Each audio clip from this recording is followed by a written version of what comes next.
like scary movies? Uh-huh. What's your favorite scary movie?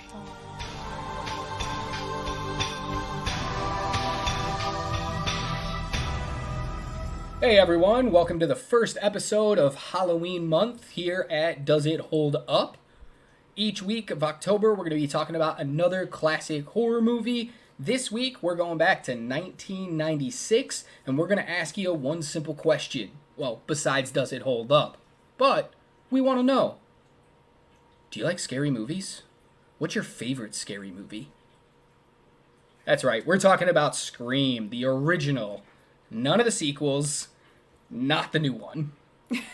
This is 1996's Scream, the first meta horror movie thing. Not the TV show either? No, God, no, definitely not the TV show. I have seen it. I have too, actually. Not enjoy it. I'm not gonna lie, there was parts of it that were actually not bad, but if you overall, get rid of like the third and fourth season, it's like, okay, it's fine. if you get rid of like all the cast and get new cast and tell a new story, it's like really good. It's like really good if you do all that. The one thing I really did enjoy about the Scream TV show was the mask. They designed a really creepy, cool mask that was like enough. Of the original? Yeah, reference the original enough, but put a whole new spin on it. Oh, yeah. Yeah, so I really like the mask. Some of the story I thought was all right. Yeah. But good God, I couldn't get past the kids, the actors. I wanted them all to die. Yeah. Yeah. And that's just bad storytelling and bad acting.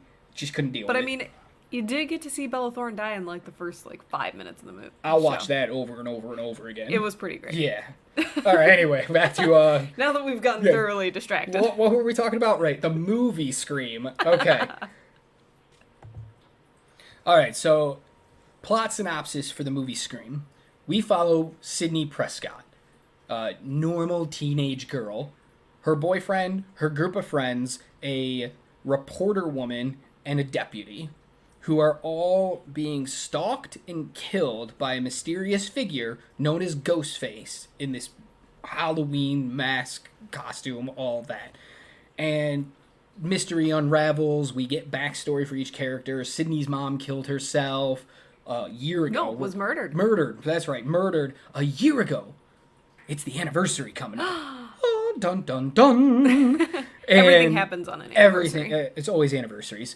So as people start dying one by one, you're left to figure out, who the killer is, what the motive is. Typical whodunit horror slasher flick. And will they survive? Oh, yeah, and who's gonna survive, if anyone survives. Dun, dun, dun. I was just trying not to do that. It's probably gonna happen a few more times in this episode, I'm not gonna lie. All right, so let's start with, as usual, the actors and their characters. Yes. You want to do actors first, or you want to do character first? Character first, then actor. Okay, cool. So first up, we have our leading lady, Sydney Prescott. Tell me what you thought about Sydney. Or Sid. She was a bit of a conundrum to me. Something about her was off, and I couldn't quite, pinpoint what it was. She was hard, but also, had trauma that she was trying to get over, but she already seemed like she was over it. Something about it did not click with me. Okay. All right. Character 1, main character, does not click.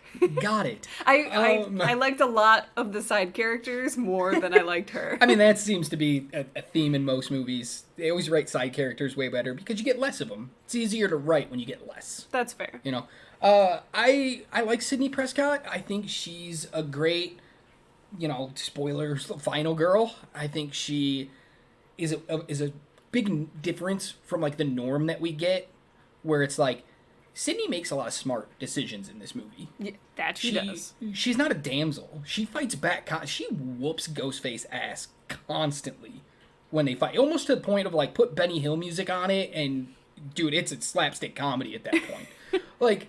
But that's what works for her. And I think that's why it's a conundrum. Because she was a conundrum for me the first couple of times I watched this movie too. Because I was like, why don't you act like I expect you to act? You're a final girl. You're the main girl. You're the one that's being stalked. Why are you not cowering in fear? And how come when the guy shows up, you're not like immediately running and going upstairs and locking yourself in a closet hoping to, like, what are these choices you're making? Yeah. But then at the same time, it was like, you got trauma. You're weak. You're easily picked off. Like, this killer, no wonder they're going after you. You seem weak as hell. But then you're also really strong, and things just never meshed, really. The more I watch this movie, though, because I've watched it a few times, the more I understand her and understand that, like, even though I expect her to have this trauma and have it affect her life where she's, like, broken, it's almost like she uses that trauma to be stronger. And that's kind of what I get over rewatches, and she develops more into a better character for me. Okay. So maybe you just need to watch it a few more times. I was gonna say, this is once again my first time Everything's watching your this. first watch. Just assume, if you're listening to this, just assume it is Emily's first watch, because everything's her first watch. Not everything. Okay. Sorry, Jurassic Park wasn't her first watch. Oh. It's like the one we've done. Mean Girls as well. Oh, gross. Yeah, right. I block that movie out I forget that I will literally, in like 3 months, you can be like, hey, do you remember Mean Girls watching it? And I'm going to be like, yeah, once, like 2 years ago. Yeah. And then you're going to be like, no, dude, we literally just watched it. And I'm going to be like, nope, no recollection. That's bad. All right. So, Sydney was played by Neve Campbell. Give me your thoughts. All right, cool. Going first here. Neve Campbell, interesting role. Most people knew her at this point from Party of Five, big, huge TV show at the time, and this is a big departure from that character. I actually think she did okay. I wasn't, like, blown away by her acting, where I was like, oh, she's the star of this movie, she's so good. But, like, I never watched her and went, oh, I don't believe her. Oh, that's bad. Oh, I don't like this. Like, everything was just good enough to get through the scene. Exactly what I thought. I was like, you're passable. Like, Right. You're nothing special. Like, maybe this is also why I had a problem with the character, because I was just like, you're not the most interesting person on my screen right now. So I just didn't connect with you because you're just okay. And that could have been the writing. It could have been her performance is included with that writing. Like, something was just not there. There wasn't a spark Yeah, for me. absolutely. And I think they should have probably moved on from her. So they wanted her in this role. And she turned him down. Like 2 or 3 times turned him down. She doesn't like horror movies. She doesn't watch them. She doesn't like them. She thought she'd never be in one. She doesn't like them. They probably should have moved on, because I think that mindset somewhat affected her ability in this movie. Well, no doubt. I mean, this is a movie that you kind of have to be a fan of horror to get understand into. it. It's a very meta movie, and if you don't get the inside jokes, you're going to seem outside the movie. Yeah. So, yeah, I think she was just fine. So yeah, a little lackluster of a main character there. All right. Well, let's switch gears and go over to her boyfriend in the movie. Sydney's boyfriend, not Nev's boyfriend. Billy Loomis. Talk to me about his character. He was so creepy the entire movie. Like, he started off okay, but, like, definitely problematic in how much he was pressuring her into everything. Things. Yeah. Yeah. Like, trying to be the nice guy, and I'm using air quotes there, of being like... If you couldn't hear it, air quotes. Yes. To be like, oh no, we don't have to do anything if you don't want to, but I really want us to. Like, that whole But, like, idea. I've been waiting so patiently. Oh my god. Yeah. So there was a creep level there, and it just got worse and worse and worse as the movie went on. And to the point where you're like, he's probably the killer, but they're pointing the pink finger at him way too hard. Way hard. So he's probably not the killer. So, like, Scream is a horror movie with comedic elements. I won't say it's a comedy horror, because that's a completely different genre, but this is got not a lot... hormedy? It's not a hormedy. Okay. Or a Commodore. But he goes really hard on the horror and forgets any of the comedic stuff. That's it. It's like, Okay, so background. Actually, let's talk about Skeet Ulrich first, who played Billy. Yeah. What do you think? How was his performance as Billy? He did really well at unnerving me and making me think he was super creepy. So, Which is what I think he was supposed to do. A+ there. He definitely had an intensity that I feel like none of the other people had. Yeah, I like him. I think he's a decent actor. I think he probably peaked too soon before he really honed his craft. But he's a decent actor. And he did really good in this role. Like, Billy is a character. Like, he's memorable. Like, he is fleshed out. He is complete. Skeet did a great job. He just was in a completely different movie compared to everybody else. And there's a fun little backstory to that is Skeet had not that he didn't know. He forgot multiple times while filming that it was a comedy. So he talked about in interviews how he would forget that there was supposed to be comedy in this movie. He thought it was just a straight up horror. And there were times that when Wes Craven, who directed it, called cut, Skeet would walk over to him and be like, hey, why are Matthew Lillard and Jamie Kennedy, two other actors in this, why are they reading their lines like that? Like, they're trying to be funny and they're like improvising and they're just having a good time. Like, why? And Wes had to sit him down and go, Skeet, it's a horror movie and also a comedy.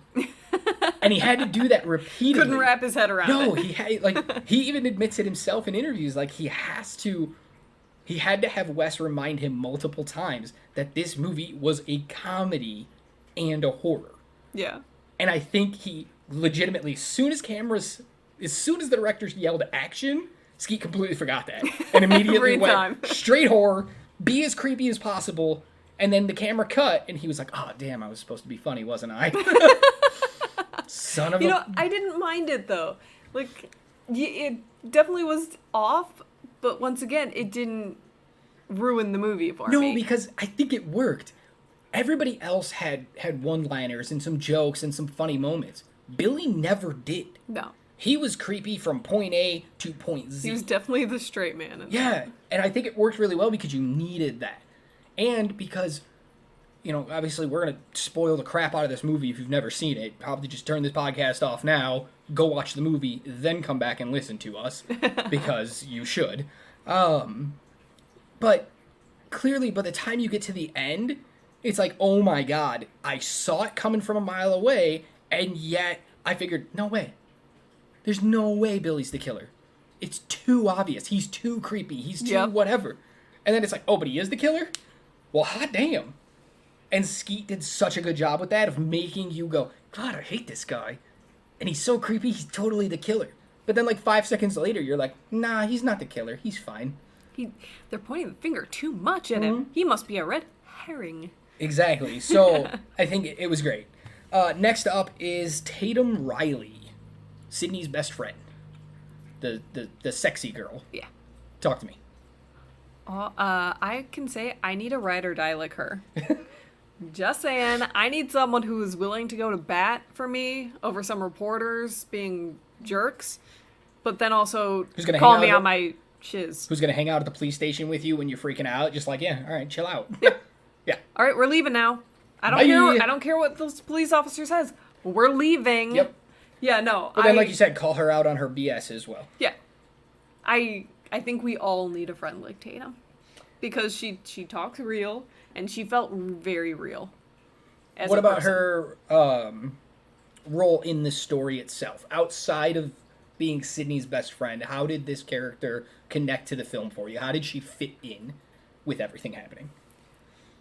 She just brings this sort of levity to the main character that we definitely need throughout, with all these dramatic, intenseful moments of this killer coming after her, to be able to breathe a sigh of relief of like, oh, whew, okay, the friend's here, we're good for now, everything's gonna be okay.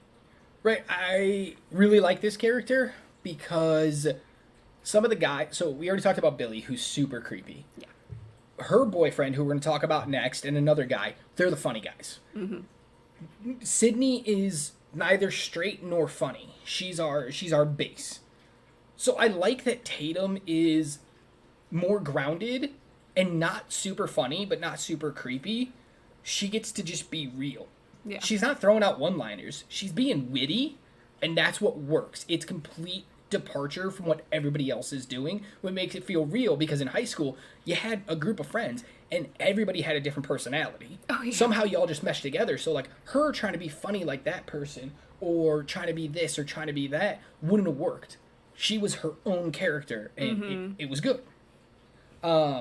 She was played by Rose McGowan. How do you think Rose did in this role? I think she crushed it. I think she portrayed it so realistically, and it felt so natural to her that you were just kind of drawn to this character. It felt like a real person. Yeah, I feel like these were the kind of roles that Rose might have been born to play, because she also plays a character like this in Jawbreaker. A great movie. Great movie. We'll eventually cover it. And that will be one that I've seen. Callback. Yeah, I think she played it great. There's a wonderful story that behind the scenes, that she really connected with this character in a way that, like, one, this is like her favorite movie she's ever done. She's ever acted in. She absolutely loved working on it. And two, when she first went to the costume department, they handed her a bunch of, like, here's some denim jeans, and in one scene they wanted her to have some denim overalls and like all this stuff, and they were like, that's the character. She's supposed to be more like a tomboy, more of like the best friend tomboy. And Rose was like, absolutely not at all what I thought this character should be. And after her meeting with the costume department, she left, went to the store, and bought all the clothes for her character. Because she hated everything they had ready for her. She went, I don't want to say all of it, that's just hyperbole, but she went and bought a bunch of outfits, went back, and was like, this is what I'm going to wear. And I don't know if the costume department went, cool, we'll get more like that, or she literally just wore everything that she bought. Mm-hmm. But that's how in tune with this character she was. She was like, I know this character, and damn, she knew this character. Yeah, dude, I don't think this character would fit in overalls. No, God, no. Not like the way she played it. Yeah, well, that's fair. But I don't see this character as being that, like, tomboy, like, kind of, but no, she seems more like that, like, girl in school that seems really slutty, but has had, like, the same boyfriend for 4 years. Yeah. But seems like she's really slutty, and, like, it works for her. Like, nobody picks on her for it. Nobody makes fun of her. Nobody talks behind her back. She's probably friends with everybody. She just seems like that person, and I think Rose just played it great. Yeah. Next up is Stu Macher, who is Tatum's boyfriend and Billy's best friend. Tell me about Stu. He seemed overly funny, like, overly likable, to the fact where it was like, it can't be this guy, obviously. He's the comic relief. He's only there to make jokes about what's going on and kind of ease the tension. So for him to be one of the killers at the end is like, what? All right, so let me throw a curveball in here real quick just to bring this up. So I've seen this movie. I saw it when it first came out. Didn't know the twist. Yeah. You just watched this movie for the first time. You knew the twist. Yes. But you only knew half of it. Right? Yeah. So you knew Stu was one of the killers, but you didn't know who the second killer was. Yes. Right? Okay. So that's the twist, everybody. In Scream, there's 2 killers. Most slashers, it's the one killer, he's unstoppable. This one, it seems like he's unstoppable. It's because there's 2 of them. Mm-hmm. And it was a twist when I saw it. It was like the biggest thing in 1996. It changed the game at that point. But I just wanted to make it clear for our audience. You knew Stu was a killer going in. Yes. You didn't know the second one. And yet you still fell in love with his character. Oh, yeah. Where you were like, dude, come on, don't be the killer. Even after he revealed himself as the killer, I'm just like, nah. Right, I'm like, okay, what is Billy blackmailing you? Oh, by the way, Billy's the other killer.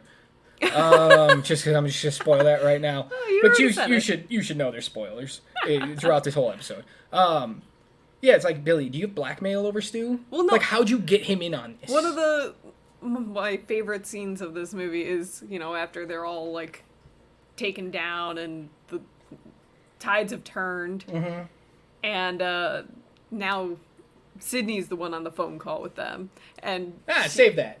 I know what you're going to say. Save it till we get to the moments. but it I know. explains a lot. Well, one of the funny things is when they're talking about like motives, and Billy's like, "You don't need a motive. Did these people have motives?" And blah blah blah.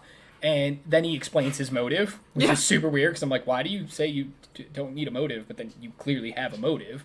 But then literally she's like, and Stu? And he's like, I don't know, peer pressure? That's exactly what the point I was going to say. Oh, I thought you were bringing up a different scene. Okay. You ruined my moment. Oh, I'm sorry. I thought you got so excited. I thought you were talking about one of your favorite moments already. And I was like, no, I mean, that's still part of it. Yeah. Same scene, different line. But that whole idea of like, he's just like, I don't know, peer pressure. Like, it just felt like it was something for him to do. I'm very weak to peer pressure. Yeah, like, it's so funny. So funny. I think he's great. And then the actor is Matthew Lillard. Yeah. Talk to me about Matthew Lillard, and don't say anything negative because we'll fight. No, I love him so much. I fell him in in love more with things. him as soon as he was in Scooby-Doo, and he was Shaggy. I mean, he is Shaggy. Funny thing about Scooby-Doo, sidetrack for a minute. Shaggy was always like that. And then Matthew Lillard became Shaggy in the movies. He screamed for up to an hour before scenes every day so that he could get that raspiness in his voice. Probably destroyed his throat. That's God, not that good. would be terrible. But he did it because he was committed to it. And then after the movies came out and everybody loved him as Shaggy, the cartoons started transitioning more into his voice and his mannerisms, and he became the blueprint for Shaggy in the cartoons going forward.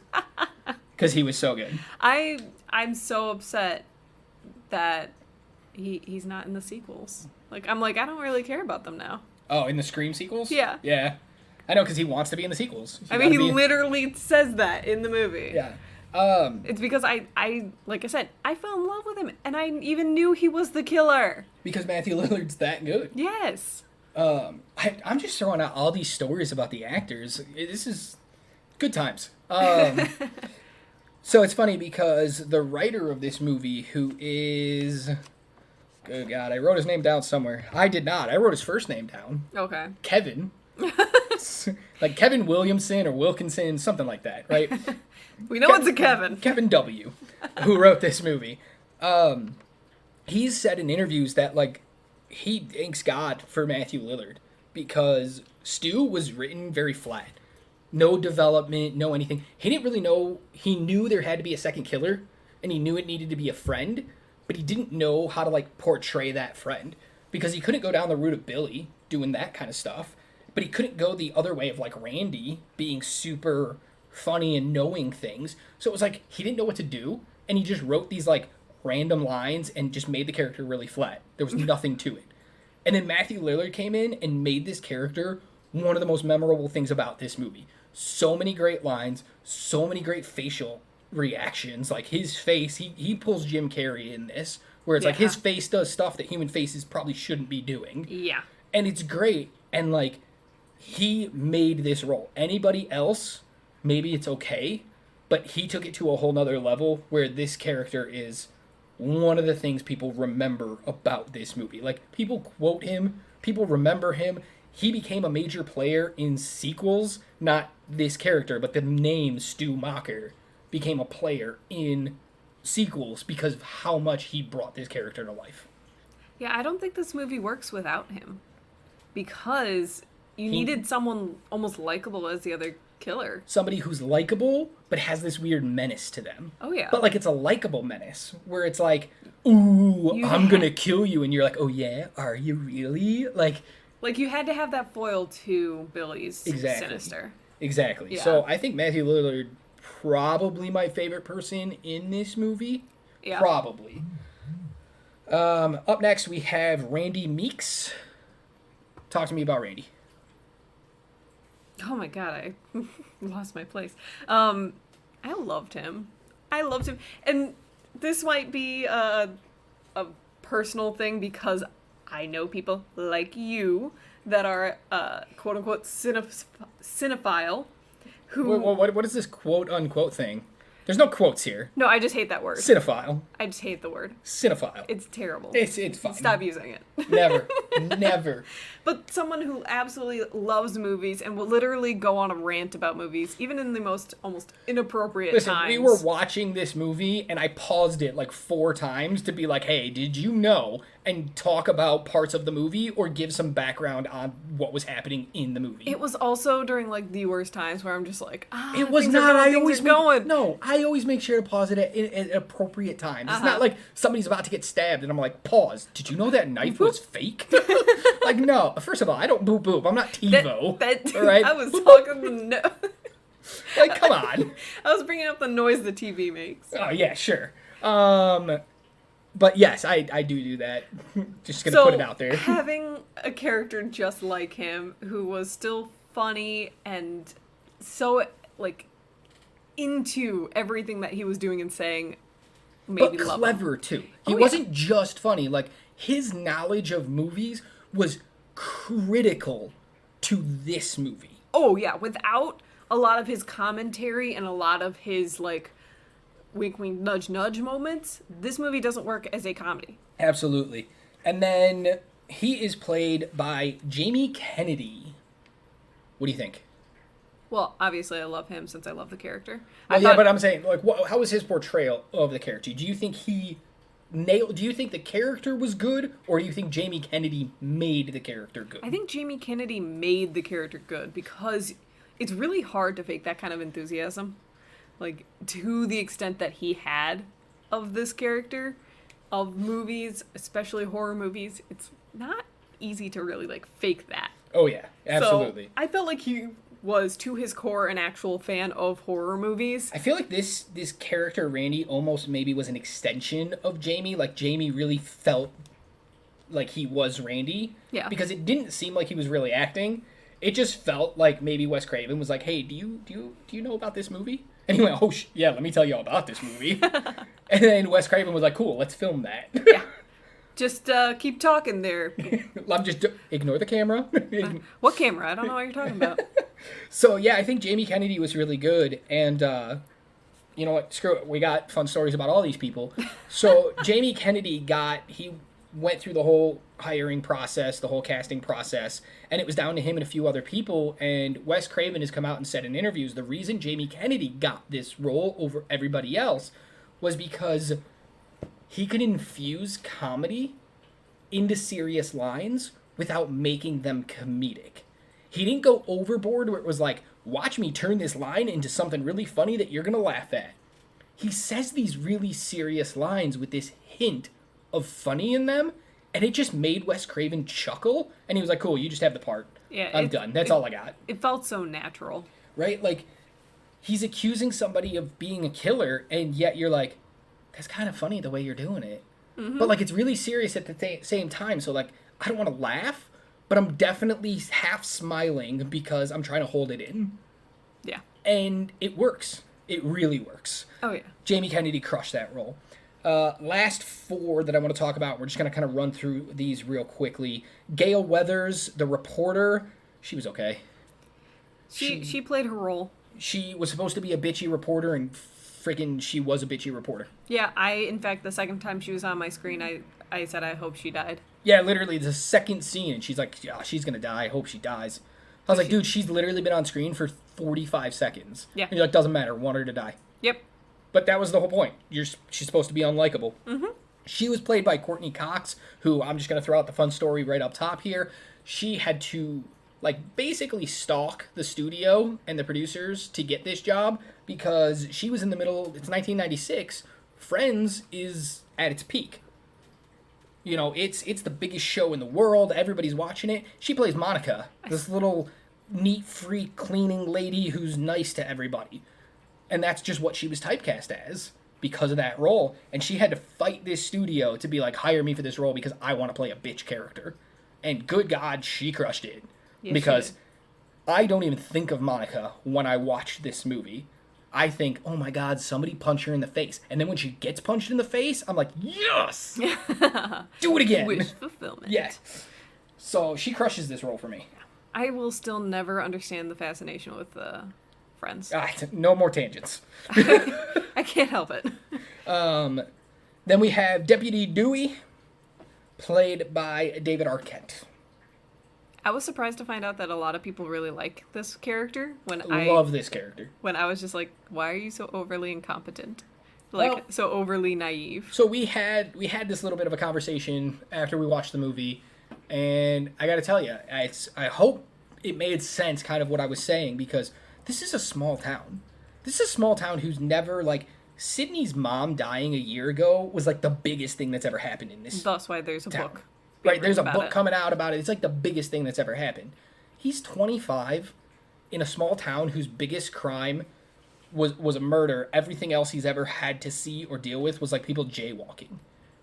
He doesn't need to be tough. He's not a hardened New York City cop coming to a small town to like get out of the big city. This is where he grew up. It's like, oh, I got to stop this kid from stealing a candy bar at the local grocer. Like, that's the most he has to do. So, like, I don't think he's as much incompetent as more of just, he understands small town life. Where it's just like, it's fine. That's fair. I got to be more chill. I can't be super hard ass. Yeah, I mean, I got it. It rubbed me the wrong way, and I think it was just at the beginning that it rubbed me the wrong way, and I just kept going from there. So I really like Dewey, and I think most people do too, because he is slow, he's super friendly, he's all that, but at the same time, like, he's ready to protect. Like, he takes his job seriously when he needs to. Yeah. When it's like, hey, you need to stay by Sydney and watch over her. He's there. Sydney's having a sleepover at Tatum's house. Dewey is Tatum's brother. So they all live in the same house, and Sydney's spending the night over there, and the girls are talking, and they scream, and he, within seconds, is in their room with his gun ready to go. He is on it when he needs to be on it. Though I was very upset to find that he already had his finger on the trigger. Well, he wasn't taught right. So I actually really like the character, and I think David Arquette was the perfect role because he has that face. Oh, he's of lovable. I just want to hug you, my man. Yeah. Like, come over here, get a hug, protect me. This is gonna be great. Yeah. And Arquette just crushed it. He fit that role perfectly. He was super lovable. Yeah. I'll give him that. All right. So I know you guys are probably like, oh my God, you passed up one of the biggest parts of the whole movie. Yeah, we're getting there. Next up, Drew Barrymore plays Casey in the first 13 minutes of the film. I know you have a problem with this character. I'm gonna let you air it out right now. It is just, and then I'm gonna come back at you. Go. It is a super personal choice that has no bearing on her actual ability. I just thought she played it a little too weepy. Explain. Come on, give me more. So, Give me more. I don't know. Just something, again, was off about her, like, performance for me. Just something didn't feel real. Something felt off. And I couldn't fully pinpoint it. Like, we watched it twice because this came to be a huge argument. But I can't, like, put my finger on exactly it. Just there's certain moments that I'm like, this does not feel genuine. And I don't understand why I feel that way. That's just how I feel. All right. Let me just cut you off here. She was great. She got this movie in theater. She got butts in the seat because she was a huge name at the time. She took this small part because they wanted her to be in a bigger role, but she couldn't do it because she had other commitments. And she committed to this role because she looked Wes Craven in the face and said, if you put me in there and everybody comes to see me and I die in the first 10 minutes, no one will have any idea what to expect in this movie. Yeah. And Wes said, brilliant, let's do it. And then he just let her go. And I think it works because she's supposed to be like a 16-year-old girl, home alone, about to watch horror movies, waiting on her football boyfriend to come. And don't get me wrong, there's moments where I'm like, girl, bring it down like 58%. Like, just back it up a little bit. But overall, out of the 13 minutes, maybe 45 seconds of that are like, oh, that's too much. Everything else I think is really spot on. I think it's like she's messing. You got to remember, this is 1996. Everybody wasn't up each other's ass about like, oh my God, I'm so scared about everything. How dare you talk to a person? Like, yeah, when you were 10 back then, it was like, hey, stranger danger, don't talk to people. She's 16. She can talk to somebody on the phone. That's fine. And she's messing with him. She thinks it's a wrong number. They're flirting. They're having a good time. She doesn't think anything's going to come of it. And then you say she gets too weepy. But, dude, this guy calls her back and is like, you ever hang up on me, I'm going to gut you like a fish. Though I will say she never once thinks it's a prank. Were prank calls not a thing? No, I mean, they were, but not to that extent. Now that extent happened after this movie came out. Oh, I don't doubt. People were calling and saying that crap all the time. But no, it didn't go there. Again, you got to remember also small town. Things like that don't really happen. So she assumed it was just a wrong number until it got crazy. And then it immediately was like, okay, this must be real. Because stuff like this doesn't happen.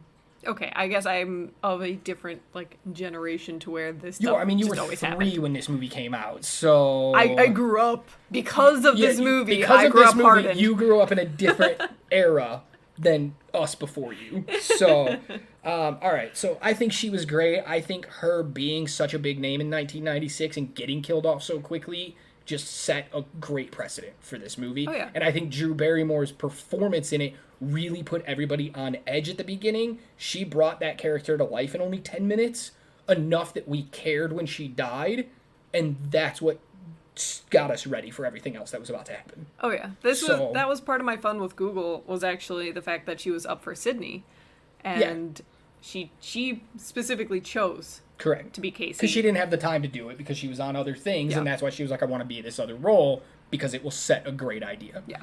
Last one I want to talk about here because, oh God, we are long on the actors today. There's a lot of actors. There's a in this lot one. again, just like last week. Is the voice.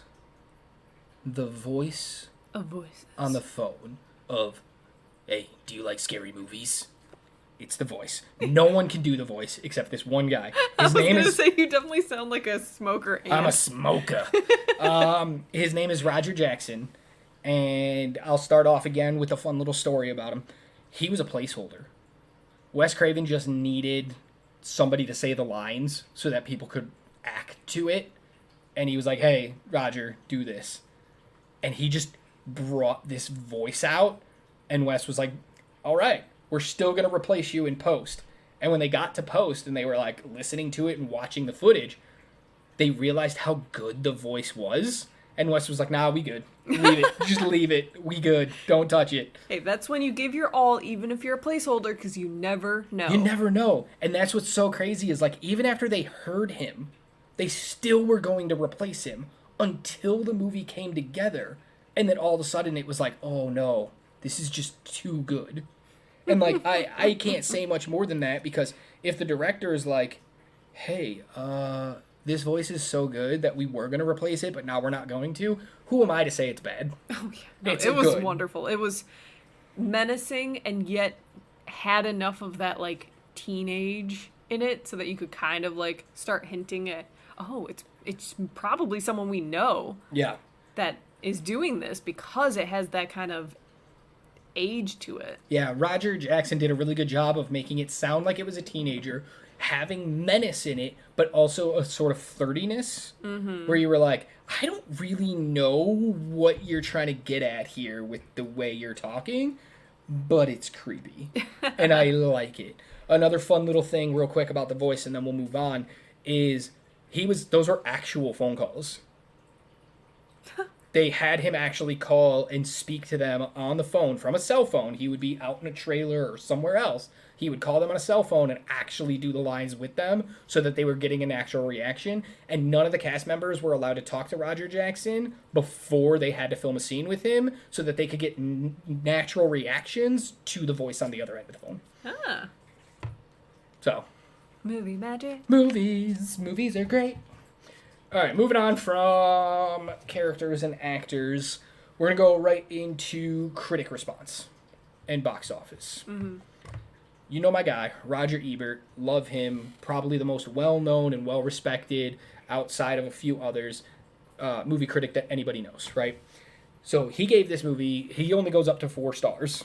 If you didn't know, he never went up to 5. It was always a 4-star count. He did So weird. 3 out of 4 stars. Wow. It's pretty good for a horror movie. Yeah.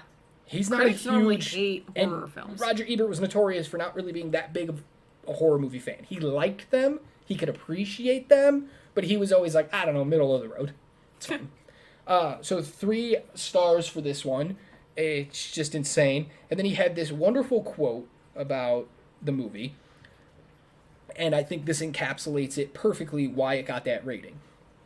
Quote, "The movie itself, for all of its ironic in-jokes, also functions as a horror film. a bloody and gruesome one that uses as many cliches as it mocks. And I think that is a perfect encapsulation of what this movie is and how you should feel about it. It's a satire. It's mocking horror movies. And yet it's a really good, gruesome horror movie at the same time. Mm-hmm. And that's what Ebert liked about it. He was like, I don't know. Somehow it works. If you can, check out RogerEbert.com. It has his entire catalog of reviews for his entire career, all digitized. And read through this one, because he gave it 3 out of 4 stars. But when I was reading the review, the first page of his review, I was like, man, he hates this movie. How did it get this rating? Because he's just like, no. And then all of a sudden he just flips and he's like, but. And it's a great read. I recommend it. So Rotten Tomatoes, biggest review site in the world right now. Current critic score for this movie is a 79%. So that means obviously critics are still enjoying this movie to a point. Yeah, much better than most horror films. Much better than most horror films. The audience score, believe it or not, is actually also 79%. So audience and critics agree, which is super odd because that never happens. Usually horror movies are tanked with the critics and loved by the audience. Either that or vice versa. Yeah, it's super weird. Box office. Domestically, this movie in 1996 played for almost 8 months in theaters. Dang. Almost 8 months, almost an entire year of people being able to go see this movie. Bring that, dear Hollywood, bring that back. I love that. It's okay if you don't make $70 million opening weekend. Let the movie play out. We just saw it with Top Gun Maverick. It was still, this past weekend, in the top 10 movies at the box office. It is in its 19th week in theaters. Still in the top 10, making over $1 million a weekend. Yeah. That's just the weekend, let alone the other million it picks up during the week. Let movies play out. It's okay. Yeah. Not everybody cares if it jumps to streaming right away. Clearly, if it's a good movie, people will go see it. Mm-hmm. So this movie played for 8 months. It made $103,046,663 domestically, an estimated $70 million internationally, for about $173 million worldwide. On a budget, take a guess. What do you think? Low, high? What do you? Go. Over, under $20 million. I was gonna say about 20 million. Yeah, 15. Oh. This movie was made on $15 million. Now, this movie was made for $15 million, made $100 million domestically. Dang. Last week we talked about Clue. It made $13 million domestically on a $15 million budget. Just goes to show that it's never about how much money you spend. It's about the quality of the film. Now, Clue was good, but I think it got good over time. This movie just hit the zeitgeist at the right point. Scream was just like, we need this. Oh, yeah. So. Clue was ahead of its time. Absolutely. All right. Next up, we're getting into our 2 fun sections here where we really get to break down parts of the movie. We're going to do our what holds up section and our what doesn't hold up section. Yeah. And go ahead. Hit me with some stuff. What do you got? In my what works, definitely how meta it is. That is probably the thing that holds up the best to me, is that it's literally making fun of moments that are actually happening in the movie. Like the part with Randy watching a horror movie, telling a person, hey, turn around, there's someone behind you, and there's literally someone behind him. Oh, but it's even a step farther, because he's watching Halloween with Jamie Lee Curtis, and he's screaming, turn around, Jamie! Jamie, he's right behind you! Jamie, turn around! And it's just so meta, because Randy is played by Jamie Kennedy. He's literally screaming at himself to turn around, and doesn't. Oh, love that moment. Yeah, it's really good. Other things that I really enjoy that I think hold up is the amount of gore. I thought it was done very well and very almost tastefully. It's not hostile. It's not torture porn or anything like that, where it's like we need to overshow it, but it's gruesome enough that you're like, ooh, okay. Yeah, ooh, that definitely will kill you. Yeah, I it's understand. Not like being that cartoony squirt out of the body, like a lot of horror That was one comedies thing I do. really appreciate. Like, you're getting these massive stab wounds in some of these people, or they're getting shot with guns, and it's never like big, huge messes where it's like they get shot and there's just blood everywhere, Yeah, it's or just get stabbed spraying and out it's, of you like a and it's all over the person's fire face, and it's hose. always, it was so realistic. Where if it was like, hey, here's some footage of somebody being stabbed for real, I'd be like, yeah, I believe it. Yeah. That looks right. So I thought that was done really well. I highly appreciate all the smart choices that were made in this film. I thought that was a really nice touch, that they weren't just making dumb choices. They took to heart all the things that made... They knew from horror movies. Yes. They were fans enough of horror movies to, while making some of the same mistakes, but like kind of on purpose, they also made smart choices and made especially their lead character smart enough to be making those kind of choices. Absolutely. That help. Absolutely. Especially when they use callbacks like the fact that her closet door kind of barricades her actual door. Yeah. And that's a part that's kind of saves her, but we got that at the Right, like beginning of the movie. what a nice little moment of just open the door. So if he opens the door, it's hitting another door, and he's not getting in. Yeah. Yeah, great. It was so good. And then the last one I really want to talk about is it played really well having the two characters. And The two killers? the two killers, sorry. Okay. Yeah, you're good. I was like, it had more than two characters, but yes, two killers. Yes. I really like the fact that they always had one kind of visible in the scene. So you could Or never... accounted for in some way. Exactly. Yes. So you could never quite pinpoint who it was going to be based on who was in the scene because, and this was kind of going into it, I knew there was two killers. But had I not known that, it would have been very, very hard to pinpoint who the killer was, because there was never a direct person that could do all of it. Absolutely. So I thought they did that really well. Absolutely. So I agree with you on the things that you said that do work, that do hold up. One thing that I think holds up really well in this movie is their female characters. Yeah. They are strong. They are independent. They are badass. They control things. They are not damsels. They are written well. They don't have any moments where you're like, oh, yeah, because she's a girl, they made her say this or do this or do that. Like, even our friend Tatum, who's supposed to be the slutty one, the more ambiguous one, even she's a badass. Like, Oh, yeah. when she gets killed in the garage and she thinks it's just Randy in the costume, the way she plays into it, the way that as soon as she finds out, like, oh, this is a little too real, she's like, listen, dude, back up or I'm going to beat the crap out of you. Like, what's up? Yeah.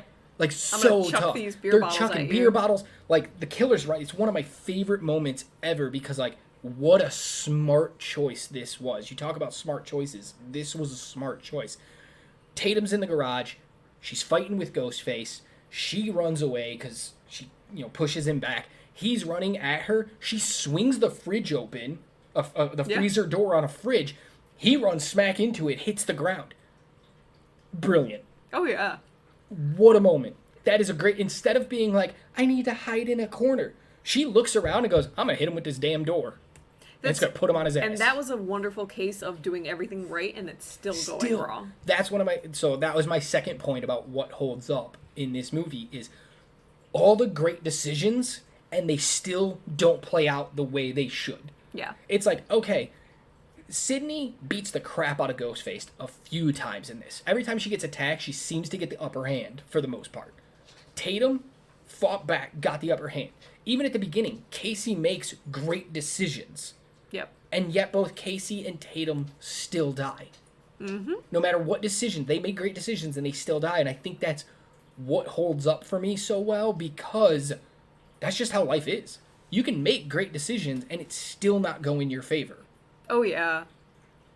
And it's so much better than them making just dumb decisions. Right, like running outside and tripping over a non-existent something so that the killer has time to catch up to you. No, in this one, Casey runs at the beginning. She sees her parents pulling up the driveway and she runs. Unfortunately, Ghostface is faster and just catches up to her. Yeah. She doesn't trip. She doesn't run into anything. She doesn't slow down to look at him. Nothing. She is running. Ghostface just catches her. Yeah, and that's realistic. Tatum looks around, beats the crap out of him. The door's locked. She can't open it. She looks for another escape. She crawls through the pet door. Didn't work out for her, but what a great decision. That's your only out. You might as well try it. Yeah. Great. Great decisions all around. So I think female empowerment is huge in this movie. 2 dudes are the killers, and the women whoop the crap out of them constantly. Though I will say a point of like just sadness for me was when Sydney kind of gives up her virginity. He's like, Oh, we'll get there. I'm so upset that you're still mad at me, so I'm just gonna give in. Yeah, we'll get there. Okay. That's a big thing that's going to come up in my next section.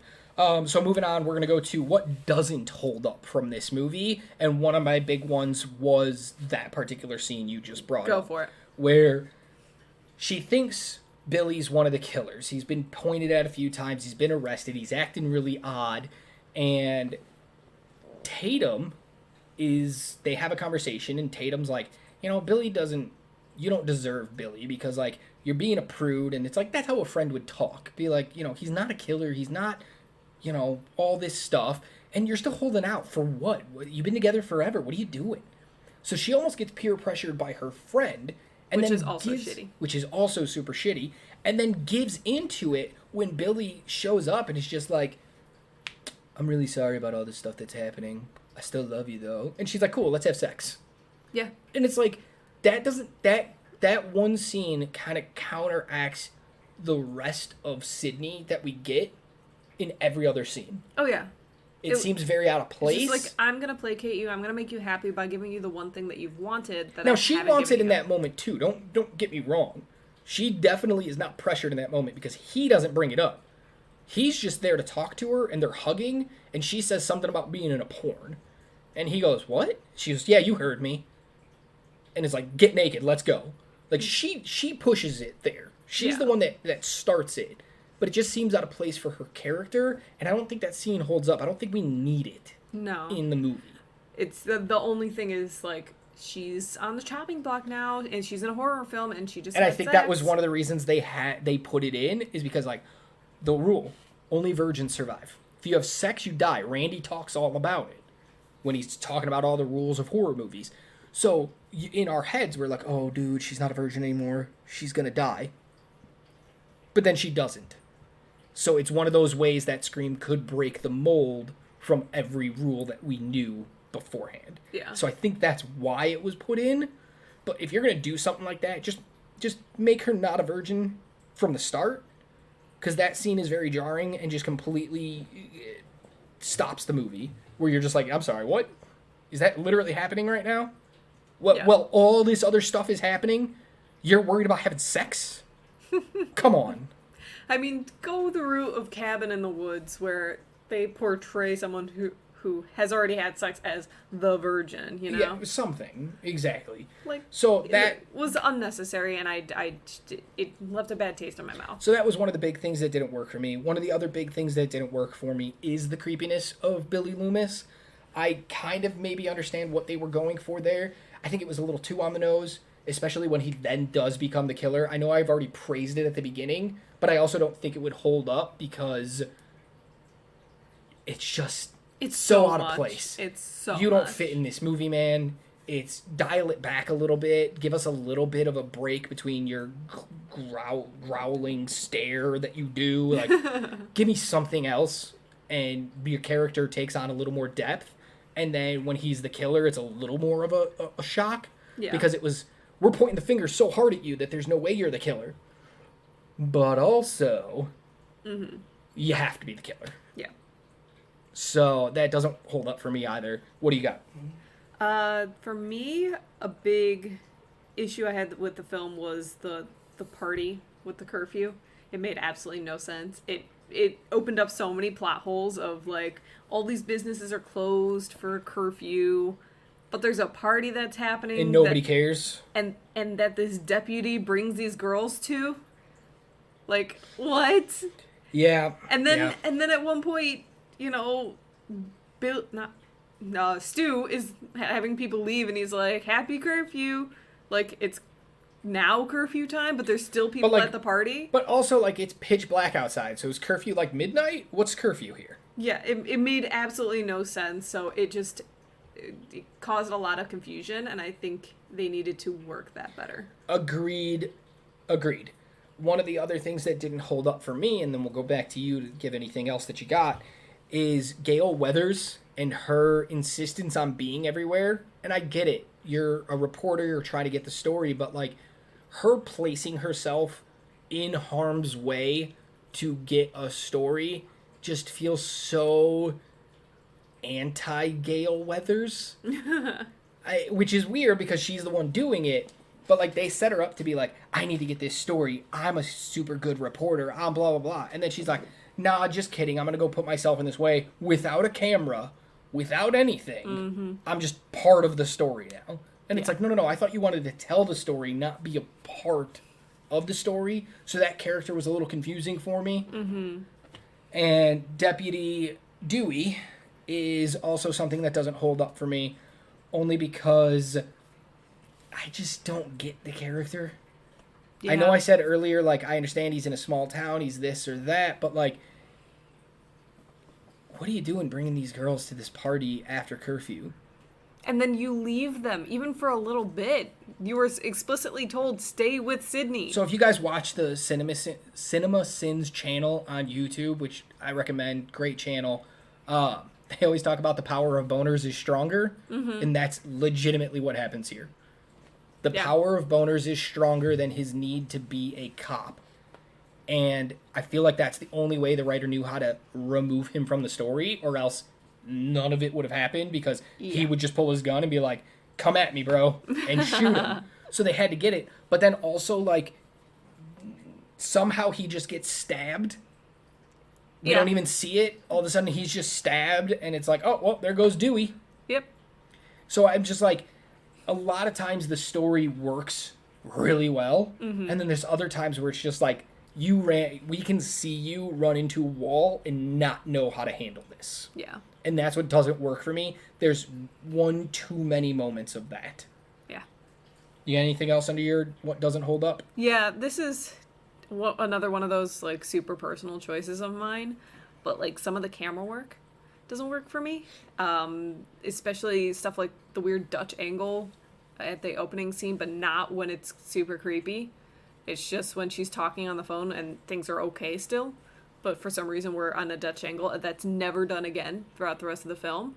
And then the weird fisheye lens that's like half fisheye, just a little bit of a wide angle, but puts everything in a weird light. And I'm just like, I don't get it. It's an extra wide lens, so it's not fisheye where it's gonna like distort the edges. It's just an extra wide lens, so it like stretches everything a little bit, and it is a little disorienting. But it wasn't used in any scene that, like, actually needed it. It was just, like, the one scene I remember it being in a lot, because it made absolutely no sense, was with the principal. Like, just him being in his office, and it was like, but why are you doing this? It makes no sense to me. My last thing, do you have any more for the what doesn't work? Okay. My last what doesn't hold up is the disjointedness between, and I love the opening. Yeah. With Drew Barrymore. That 13 minutes is fantastic. But for me, it's a lot like the movie Up, where the first 15 minutes of that movie feels disjointed from the second half of the rest of the movie. Yeah.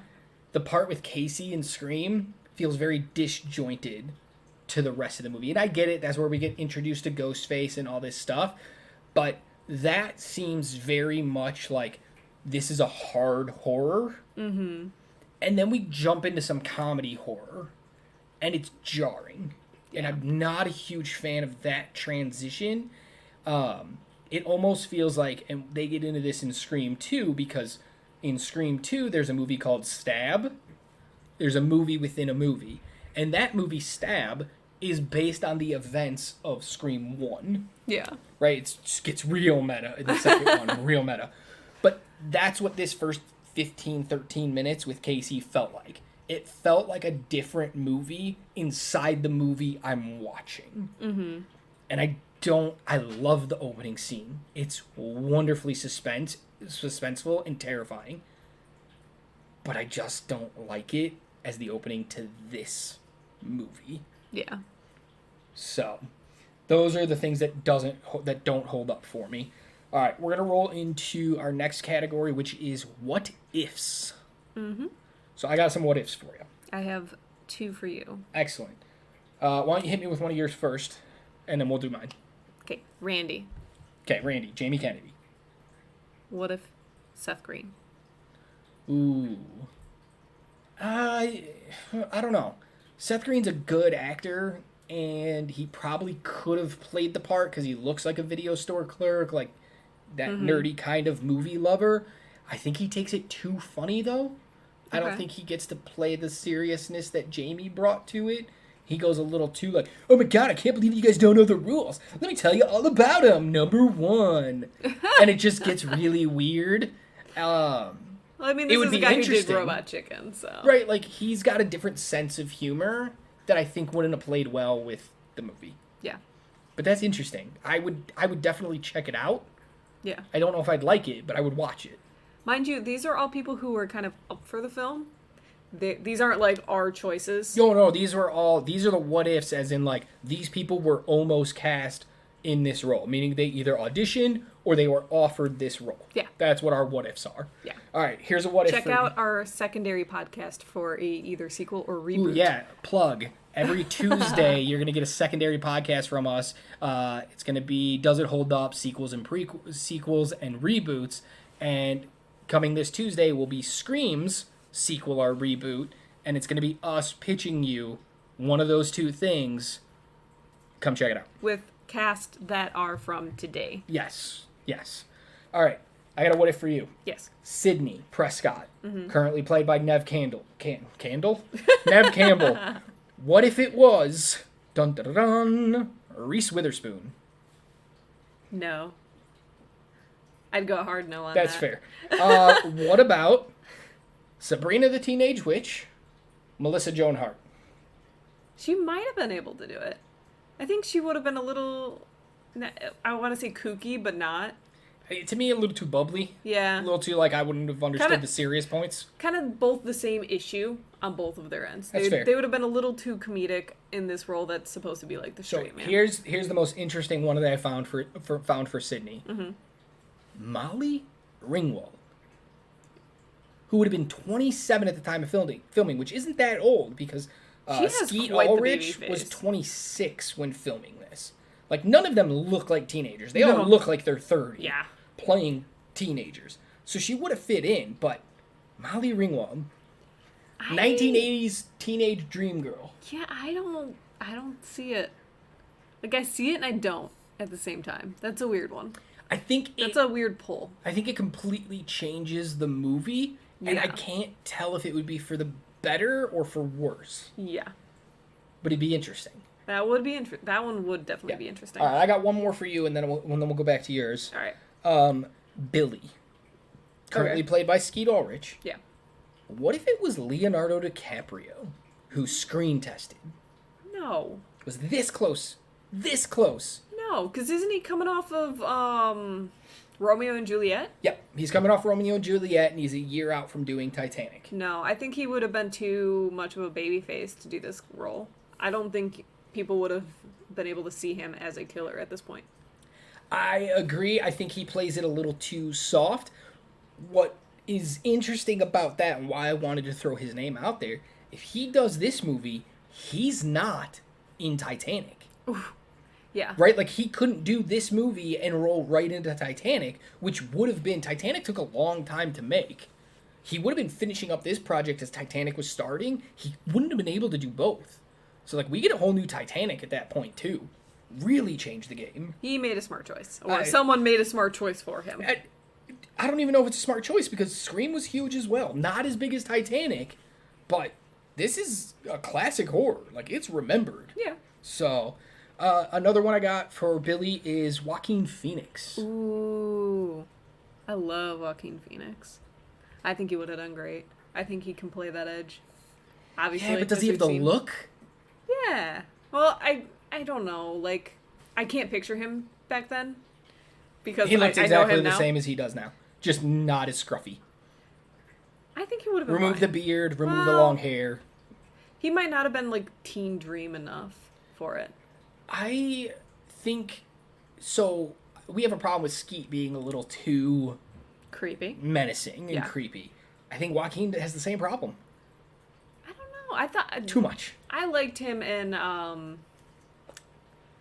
my god. That movie. Yeah, that movie that we just covered. Not just covered, but we covered on this movie, on this podcast.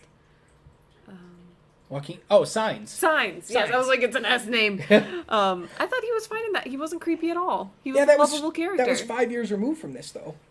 Yeah, so? 5 years can change a lot. Was it 5 years before or 5 years after? 5 years after. Well, then he probably was more lovable then. Signs was 2002. This was 96. Actually, 6 years after this movie. So he's probably more lovable then. I don't know. I just think he's a little too sinister, maybe. He goes too far. Last one I have for Billy, just real quick. David Arquette, who's Dewey, actually tested and auditioned to play Billy and almost got the role. Now talk about someone who's too lovable. Yeah, I just don't see it, period. No. All right, hit me with your other what if. And then I got one more for you. Gale. Okay, Gail. I have two. Yeah, Brooke Shields. absolutely the hell not. Keeping Brooke Shields out of my movies, period. Next. Janine Garofalo. Man, that's not redeemable. Right? Like, and that's not a bad thing. That's not a bad thing, right? It sounded so bad. I know, but Janine Garofalo would have crushed the bitchy reporter. Yeah. But if we're supposed to want her and Dewey together at the end, if they're supposed to have a weird flirting thing, Janine couldn't do it. That's fair. And so, like, I think 75% of the role, she would have crushed it. She would have nailed it. It would have been the best thing ever. And then the other 25% would have just been like, oh my god, this is a pile of shit. So, no. To be fair, I still didn't want her and You are one of the Dewey few. to get together. I didn't. All right, last one I got for you. Stu Macher, played by Matthew Lillard in the movie. Just no. Anyone else? No. Let me tell you first. Don't care. It It's actually not is him. one of his Scooby-Doo castmates, Okay. Freddie Prinze Jr. Well, now you put me in a bind because I want Freddie Prinze Jr. on my TV screen at all times. He's a good-looking man. I just don't think he could have done the level of, like, goofy yet seriousness. I think he would have gone too far one way or the other. Agreed. I think he could have done the lovable or the creepy. I don't think he would have blended. Yeah. And that's not to say he's not a good actor. No. I just don't see him being able to do it, and I don't think he could be as crazy. Those big faces, that movement. I don't think he could have done it. Yeah. And Stu's one of my favorite parts, so I'm with you. Dear Hollywood, please put Matthew Lillard in more things. Everything possible. He was wonderful when he was younger, and if you see images of him nowadays, he looks incredible. He is a very good-looking man now, and he can still act, so put him in the things. Hey, Marvel, you getting everyone else, get him. Yeah, give him Reed Richards. Do it, you cowards. All right. Next up is our Fun Times with Google section. Okay. So I'll give you one, and we'll go back and forth until one of us runs out. Probably me. Or until we both run out. All right.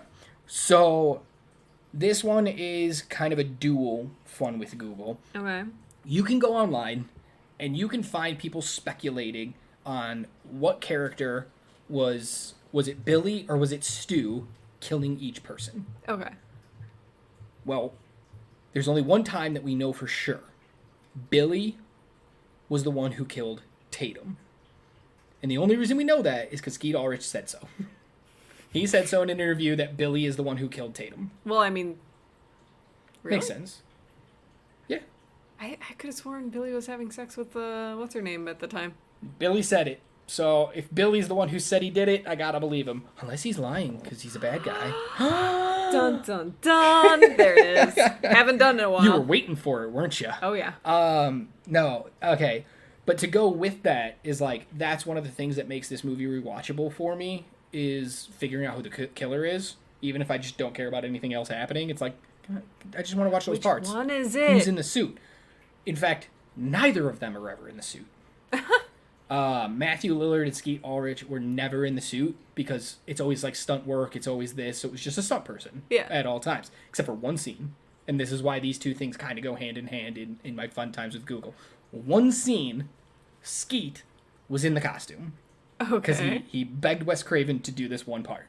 And it's the part where Ghostface is sneaking up on Randy laying on the couch. And Skeet just really wanted to be the one to do it. So he did it. And that was a fun scene. And that was the scene. And it was just so weird. I don't know why he wanted... I'm sure there's probably great bloopers of him actually attacking Randy and them having a good time. And that's why he wanted to be the one in the suit. Yeah. But he just... For some reason, that's the scene he wanted to do. So, all right. Give me one of yours. Trying to figure out which one I want to do first. Just throw the first one out. Come on. Okay. So, the iconic mask. Yes. It was not made for this film. It was actually a mask that already existed, and they found it while they were location scouting. They found it in one of the people's houses, who were gracious enough to let them take it back and try to make replicas to base it off of that mask. Yeah. And they tried. They made 15 different versions of this mask to try and make it right, and they just couldn't do it. They're like, you know what? This is just not working out. Why don't we just talk to the manufacturer, see if we can get the rights for it? And they did. And it works so perfectly. You can actually go online and find the concept drawings that they tried to do to recreate the mask, and they are terrible. And they would have made the movie terrible. Now I need to see them. Yeah. The mask was originally called Peanut-Eyed Ghost. Well, that's what it is called. It's now called Ghostface. Well, yes, but the crew, I know this one. The crew and the writer and everybody, it was always referred to during filming as the Peanut-Eyed Ghost because that's the name of the costume from the company that they got it from. From Fun World Incorporated. That's it. I was like, I don't know the company, but yes. Yes. Probably a great move by that company because they've changed everything name-wise to Ghostface. And they still own the rights to the costume. Oh, they do. But you can't buy them from the company directly in small quantities. You can only buy them in large quantities from them. Well, yeah, because they're just selling to what's that Halloween City and all that stuff. Oh, yeah. Who's buying it? I tried to look up how much they sell a year. I could not find it, but I think it's going to be insane. It's the highest selling Halloween costume of all time since 1996. It is still the highest selling costume of all time. Yeah, because they keep making Scream movies. So, very good, very good. So I'm gonna roll through. How many do you have? You got quite a few, or just? No, I only have two more because I already told you one of mine. Okay, cool. So I'm gonna roll a couple of mine, and then we'll come back to you. Yeah. So Tatum, played by Rose McGowan, she tries to crawl through a pet door, and then gets stuck in it and dies when the garage door goes up. Yeah. First of all, who has a pet door in their garage door? That's super weird. I've never seen that. In fact, the crew had never seen that either, and they had to make it. But that's not the fun fact. The fun fact with Google is that Rose McGowan could fit through the door.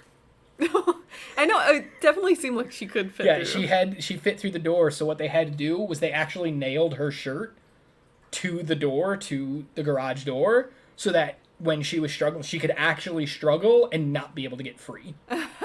Because she would just go and slip right through. Yeah, I was going to say, her shoulders and everything made it look like she could definitely just get through that. It's so funny. So the principal, who we didn't talk about in this movie, but he's played by Henry Winkler, the Fonz. Hey! Great cameo. He wasn't originally supposed to die in the script. Really? So he dies in the movie, Ghostface kills him, he wasn't supposed to die. But the producers read the script and went, hey, Kevin, there's 30 pages where no one dies. Fix it. And he was like, okay. And he kills the principal.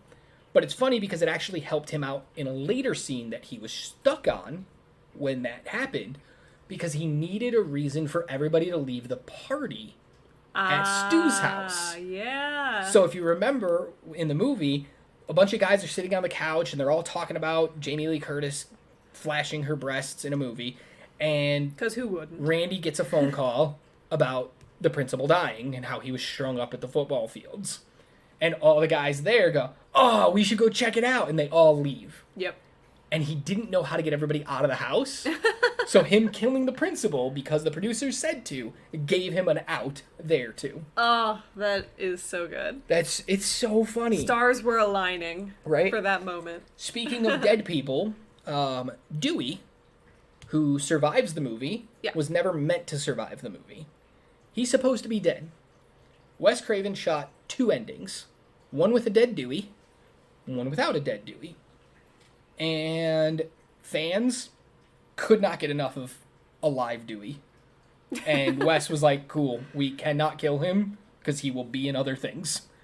And so they didn't kill him. But he originally was supposed to die. It's why in the scene where Gale gets shot and she falls onto Dewey, he's not breathing. It's why his body position never changes. Now, they chalk it up to him just being unconscious. Yeah. But, like, he never moves. He's stiff as a board because he's supposed to be dead until later when he's being put in an ambulance. Because Wes just had a feeling people were going to like him. So he shot 2 endings just in case. Yeah. Smart thinking. If you kind if of you're are unsure, do it twice. Well, more so, like, if you are making a film and you, like, are starting to notice people, like, really gravitating towards a character or someone's performance is really good and they're scheduled to die, just in case, make an out for them, just in case. Exactly. All right, hit me with your next one. All right. Because it was on such a tight budget, you can actually hear Wes Craven doing some of the whistling for the theme song. Oh, no way. The whistling in it I didn't know this one. is actually Wes Craven. He had to record some of the whistling so that he could get the theme song the way he wanted it. What? Yeah. Okay, that's awesome. He's so hands-on. Because one of my fun things is Wes Craven is in the movie. Yeah. He's in the movie. He plays the janitor. So at one point, the principal walks out and he's like really angry because somebody keeps knocking on his door. And he looks out and there's a janitor just mopping. And that's Wes Craven, the director, the iconic director who has made like some of the most all-time Hellraiser, Friday the 13th, like great movies. Yeah. And he's the janitor. And the fun part is he's wearing the Freddy Krueger sweater. And not just a replica. He is dressed head to toe like Freddy Krueger with the actual costume from the first Nightmare on Elm Street Freddy Krueger, because he owns it and he thought it would be a nice little touch. I actually chuckled at this part of the movie, and I know you, we had to pause it because you were like, do you know who that was? And I'm like, Freddy Krueger. I didn't know who Freddy was actually. Yeah. All right, hit me with your other one. My final one is that it actually could have been titled Scary Movie. That was its production name, and they were actually really upset when they found out they had to change it. And then they actually changed it to Scream, which had 2 different reasons why. A lot of the film was done in the color scheme of the painting, the famous painting, the Screaming painting. So the mask was modeled off of it. Exactly. So that was part, and then it was also based on a Michael Jackson song called Scream. That's fantastic. They finally changed it, and then the team was like, I can't picture it as anything else. But yeah, we could have had Scary Movie. Well, good thing we didn't, though, because then we get a wonderful parody movie a couple years later called Scary Movie, which main inspiration is this movie. Yeah. So that's interesting. Another one I got is at the end of every single movie, you always get a thank you section. And it's just thanking people for helping out. Like, if you went out away and you donated or let us film there or whatever, you get a nice little shout out in the thank you section. Mm-hmm. Pay attention in the closing credits of Scream, though. There is a non-thank you section. We hate you section? Yes, pretty much. So, because Wes Craven's a grudge-holding son of a bitch, and I love it so much, they were originally supposed to shoot at a different high school. Mm-hmm. And the high school agreed, and they were all set. And then they read the script again, and they said, nah, too much violence, we don't want you here. So last minute, they had to pivot, find a new high school, and film all the high school scenes. That high school is Santa Rosa High School. And if you watch the end credits, there's a special non-thank you where Wes Craven says, no thanks to the people and the board at Santa Rosa High School in making this film. No thanks. Because he's a grudge-holding son of a bitch, and I love it. Like, you couldn't just let it go, man. No. Like, you had to call them out and be like, they suck. And I love that. I love putting little things in your credits like that. Yeah. Give us a reason to pay. Stop.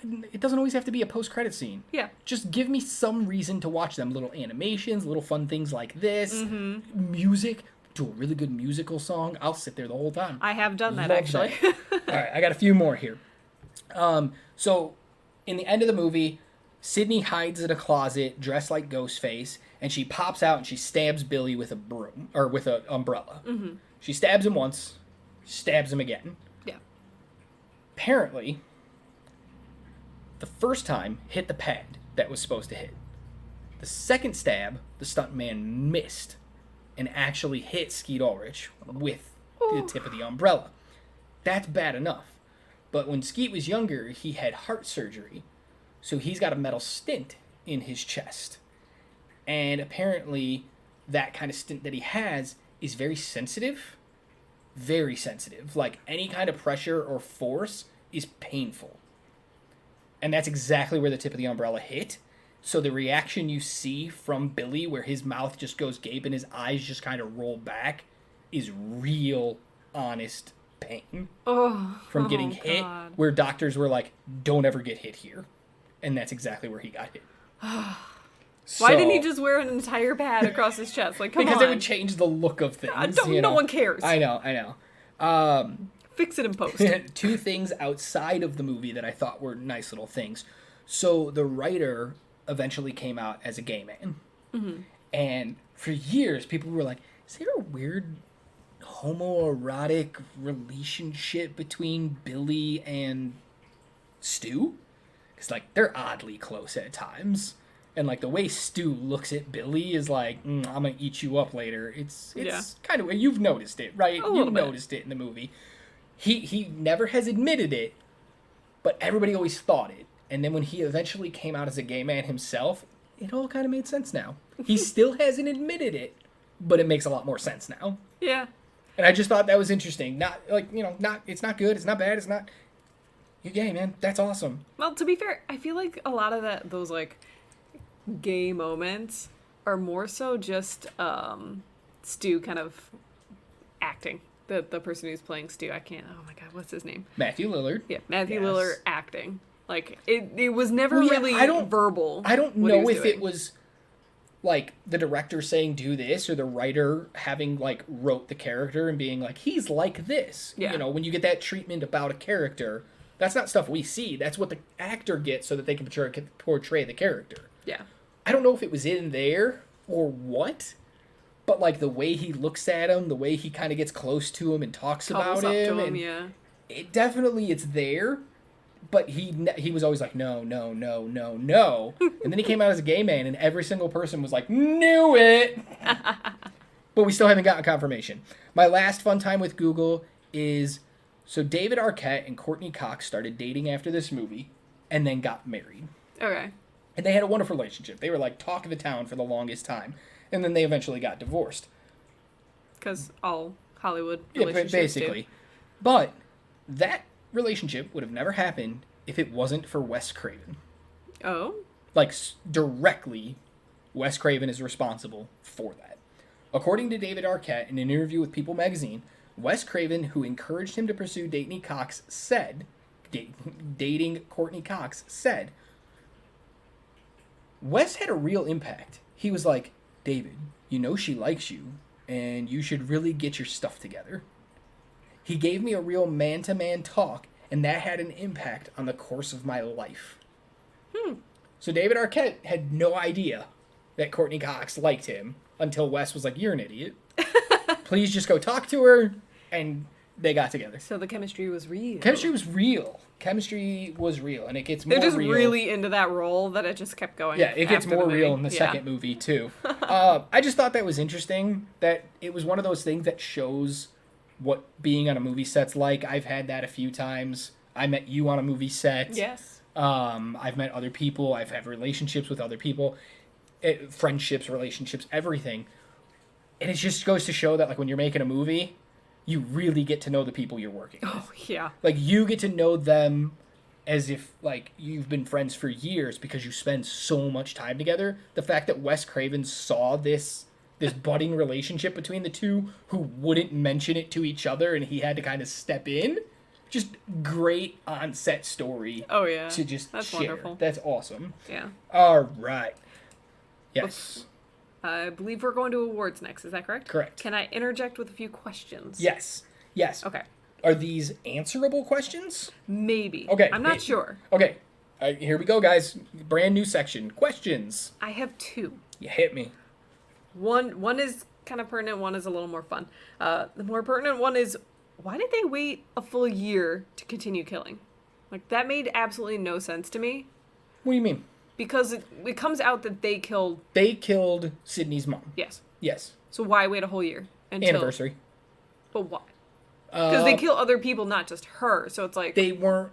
Him and Sydney were not together a year ago. So Yeah. I'm sure he had to get close to Sydney so that it would all play out the way they wanted it to. It was just weird to me. And they had to plan things. They waited an entire year. That was just Understandable, weird. but I think it was more... This wasn't a spur-of-the-moment killing spree. There was definitely thought. I feel like Sydney's mom was kind of like a in-the-moment kind of thing. Like, Yeah. they found out about it, and the next day they... So Sydney's mom was sleeping with Billy's dad, and it caused his whole family life to get just jacked. Yeah. And he blamed her, so that's why him and Stu killed her. Yeah. I have a feeling that was kind of like they found that out on a Tuesday, did it on a Wednesday. You know, like, Yeah. found out on a Tuesday, killed her on a Wednesday. Although they were able to frame someone for it, so they must have had a little bit more Okay, thought. fine. Found out on a Tuesday, killed on a Friday. Okay. Right. And I think this was such a bigger spree that they were about to do, a bigger event. They just needed time to kind of put it all together and plan things out because they had to, like, do it slowly. They couldn't just attack everybody in one night. It would fall apart. So it was like, we have to do Casey. We got to get everybody on edge so that they close stuff down and they do all this. We got to kill the principal so that they close school down so that everybody's at home all the time and, you know, all that. So they kind of had to plan it out, and I think that's maybe why it took so long. And then once you're already at, like, well, it's 6 months later. Well, shit, why don't we just wait 6 months and do it on the anniversary so that, like, when I tell her the motive, it's even worse. I guess. I think it was just he was so sadistic that he wanted to wait till the anniversary so that it would hit that much harder. Okay. And then the real question of, why does Tatum have 2 beds in her room? Why doesn't she? Why wouldn't she have 2 beds? Why do you, though? Like, does she spend one night in one bed and one night in the next bed? Like, just it's just in case I have a friend stay over. So, possible. But we also don't know how big Tatum's family is. It's possible that she, at some point, shared that room. Mm-hmm. And now doesn't. And they just kept the bed in there. Or it's just they had an extra bed and her room was the only one that it would fit in. Or that would make sense to put it in. These are just the thoughts that haunt me. Oh, yeah. Let's see. Do I have any questions that haunt me about Scream? Yes. Mm-hmm. Here's my question about Scream. Okay. How do we go back to a time when a mass event is happening and an entire town agrees and shuts down and does what they're supposed to do? Yeah. I don't even think that was possible back then. Just that's movie magic right there? That's movie magic. Because, like, there's some killings. That doesn't happen. There are some killings, a curfew is set in place, and immediately shops are like, oh, we'll close down. We'll go home. We don't care. Yep. Let's do it for the good of the people. Close the school. That's just... And now we're we can't done. even get people to wear masks Yeah. for 5 minutes inside a store. Yeah. Jesus. Okay. Those are the pressing questions. Okay. Yeah. Now that my tangent's over. All right, we can go moving on to awards. the award section. Yeah. So first up is our Paddington Award, and that is it's named after Paddington Bear, who just melts my heart every time I see him in anything, especially his 2 movies. Mm-hmm. So this is the award for somebody or a scene that melted your heart. Yes. Who do you got? Randy. Randy. Yeah, Randy. Because he's just so into what he's talking about. He's so enthusiastic pretty much every moment that he's on screen that it touches me. And then he survives. And then he survives, and then his whole line of, this is the one time I'm happy to be a virgin. It kills me. I love him so much. And yet, you thought he was one of the killers. At one point, yeah. Mostly because I knew there was 2 killers, and I got pushed off of Billy because I was like, they're pointing too hard at him. But you're it wouldn't be here. sexist. you didn't think it was one of the women. Well, I kind of knew that part, too. Oh, well, whatever. Yeah. Cheater. I know. I don't have a Paddington Award, so we're just going to move on. That's fair. Next up is your most replayable scene. This is the scene that if it's on TV, you're going to watch the rest of the movie. Okay. Go for it. Mine is super late in the movie. It's the explanation scene. Like, they finally cornered Sydney, and they're not wearing the masks or anything, and they kind of go through, like, well, why do I need an explanation? I'm gonna scene. Yeah, I'm gonna give you my motive, but why do I need one? Yeah. Interesting.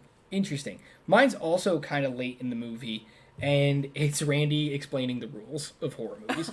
When he pauses the movie that they're watching to get up to be like, here's the rules. But it's not just the explaining the rules, it's literally like one specific moment of him explaining the rules. And he gets up and he's explaining, gotta be a virgin, blah, blah, blah. And he's like, and never say, I'll be right back. Because you'll never be right back. Those people don't. And Stu gets up. And he's like, I'm going to get another beer. You want one? And Randy's like, yeah. And then Stu turns to him and goes, I'll be right back. And disappears. And then the way Randy responds of like, oh, he's dead. I'll see you in the kitchen later with a knife. Yeah. And it's funny because then later in the movie, Stu's in the kitchen getting stabbed with a knife. Yep. Which eventually leads to his death. And that part is just so good. And I just love the rule explanation and the way Matthew Lillard says that I'll be right back. It's the best line read so ever. Good. I love it. And it's like, all right, I'm in. I'll sit down and let's just watch the rest of it because everything's about to go haywire anyway. So I might as well just finish it. That's fair. So, all right. Next up, do you have a what award? I do not. Cool. We're going to skip that one because I don't have one either. Next up is the new award we haven't done yet before. It is the, I'm somewhat of a scientist myself award. It's the most meme-worthy moment of the movie. Do you have one? Mine is a little bit combined with my best moment, so I'll let you go first. Okay, cool. Hold it till your best moment then. So my scientist award goes to Stu Macher. At the end of the movie, Sydney's on the phone, and she's telling Billy all about how she called the police and they're going down because she's escaped their custody. Yeah.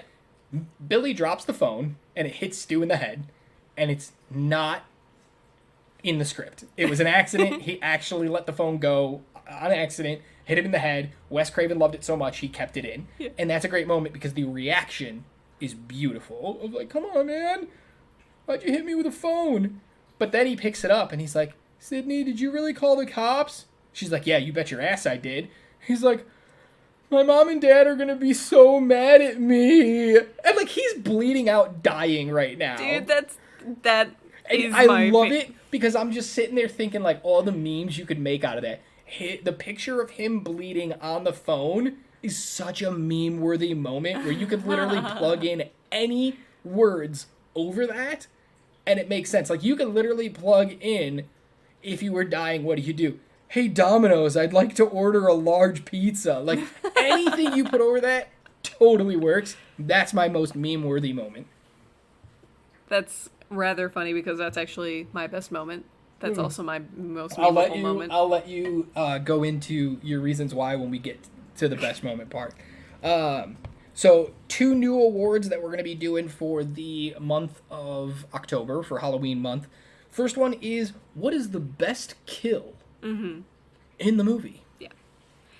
Go ahead. It definitely goes to Tatum's kill in the garage door. Ooh, agreed. That is my choice as well. I will let you explain why you picked it. It is so unique and so situational that I thought I haven't seen anything like it, and I've seen quite a few horror movies in which people, die. I've seen a lot of horror movies in which people die in really unique ways. But not one like this. No. Not one where she is literally seconds away from escaping and gets caught in a freaking pet door. Yep. Like, what sick, twisted mind, well, we know who the writer is. What sick, twisted mind came up with that moment? Because it is wonderful in the best way. Yeah. It is sick, it is sadistic, it is twisted, but all in a good way. Oh, yeah. And I love it. Oh, yeah. And it was so interesting. Now, correct me if I'm wrong. It was done practically? It was done practically, yes. She was in a harness and she was strung up and then hung. And then a dummy was placed when it actually went to crush, yeah. Yeah. So, beautiful. Yeah. Yeah. Agreed. That definitely by far the best kill for me. Yeah. Second new award just for the month of October is the best red herring in the movie. Yeah. What person or moment or line of dialogue threw you off the case the most? The entire character of Randy. Mostly when, especially in the beginning of the movie with Casey's death, they're talking a lot about horror movies, horror tropes, that kind of thing, and how invested this character was in horror films. It just was like, ooh, that could, you could probably be it because you're super obsessed with these horror films, and so does the killer seem to be. Like, so that was a good red herring for me. That is a wonderful red herring. My second favorite or best red herring. Yeah. My best red herring in the movie is the principal. Really? One scene, though. And I know you're going to talk about this scene with the next award as well. But two kids run through... So this is after Casey died. Two kids run through the hallway with Ghostface masks on. In poor taste. In poor taste. Absolutely in poor taste. It's after Sydney's been attacked too, and they run past her, and it becomes a whole thing. And then they get in trouble, and they're in the principal's office. And Henry Winkler takes out scissors, and he's like cutting up the mask, and the kids are like, come on, man, just be cool, just whatever. Don't do that. You don't have to do that. And he flips on them. He flips a switch and gets really creepy and really aggressive. He puts the scissors up to one of the kids' chest and says, no, what I should be doing is I should be cutting off your flesh and cutting into you, and gets really weird here. Yeah.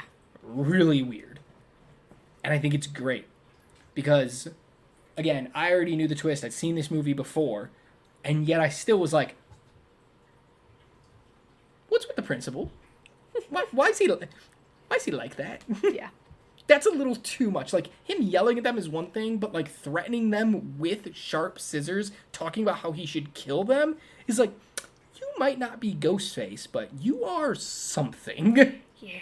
I feel like you've killed somebody in your past. I think Ghostface did us a favor. Yeah. So it's such a weird moment that, like, watching the movie, it just throws you off. Yeah. You're like, what does he have to do with anything? Because you don't just do that for the sake of doing it. Yeah. So that's my best red herring. All right. Next up is our Jar Jar Binks Award for the person or moment that does not hold up at all. Does not hold up the worst. Yeah. What do you got? The exact scene you just I just knew said it was coming. Yeah. It is so jarring, so out of place, that I just don't get why it's in the film. Why do we need this part where this principal is literally going off the rails? Makes no sense to me. And it's for no purpose. We don't need that scene, besides to kill him. I think we need that scene because, like I said, it's a red herring. You came into this movie knowing there was two killers. Yeah. But you didn't know who. You knew one. So I'm sure you assume the other one must have been a student as well. You know, they wouldn't make one a student and one a 60-year-old principal. Yeah. But watching that movie with fresh eyes without knowing the twist, he definitely is like, oh, God. He's something. Something is happening here. And I think that's why. But I get it is definitely out of place. Yeah. Yeah. It's just, his whole character is weird. So we already talked about my Jar Jar Binks moment. And it's Sydney Prescott giving up her virginity to Billy. Yeah. It's out of place. It slows down the momentum that this movie's been building up. It makes no sense for her character. And the only reason I could think of even maybe possibly having it is because it makes her more vulnerable when she then discovers Billy's actually the killer. Definitely. But other than that one little thing, Nothing about that scene works for me. Yeah. Nothing about it holds up. It makes no sense because it's like, were you trying to wait until she had sex with you so then it hurts even more because now you're kind of like a slut like your mom?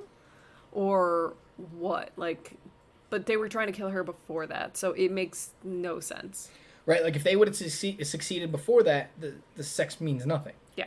Yeah, I just can't wrap my head around why that scene exists other than it's a horror movie and you gotta have the obligatory sex scene. Yeah.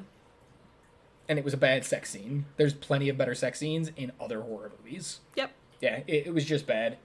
The only funny part was the commentary of the rules while it was happening. Yeah, because that was it was pretty like, good. have to show the boobs. As Yep. soon as you show the boobs, you're gonna die. Yep, that was pretty good. But other than that, do without it. Yep. So what's your Paul Rudd award? The moment or character that has aged the best? Held up. Held up the Come on, best. stay on brand here. Hey, We're all about holding up. I know, but I'm talking about Paul Rudd who doesn't age. So it's the Paul Rudd Award Because he doesn't age. for the moment or character that holds up the best because Paul Rudd doesn't age. Gotcha. Yep. Okay. My Paul Rudd Award goes to a scene early in the movie, the water fountain scene. Oh. So in this scene, Sydney, Tatum, Stu, Billy, and Randy are talking. Casey's already died, and they're having a conversation about who the killer might be. And Randy's accusing Stu. Stu is accusing Randy. Stu is admitting that it's not a female who did it. Tatum's getting pissed off because he can't admit it might be a woman. Billy's over there still brooding and doing his whole thing and being like, guys, stop. I don't think you're a killer. Like, all this, it's such a unique moment for these characters where if you just showed me that and was like, tell me about these characters, I could. I could sit there and go, I know exactly who each one of these people are because I've had people in my life like these people. Not killers, but they're characters. I know those people.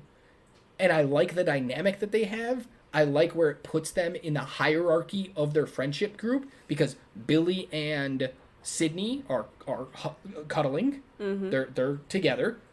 Stu and Tatum are cuddling. They're together. Randy's the only one standing up because he's the fish out of water in this group because of how much he likes horror movies.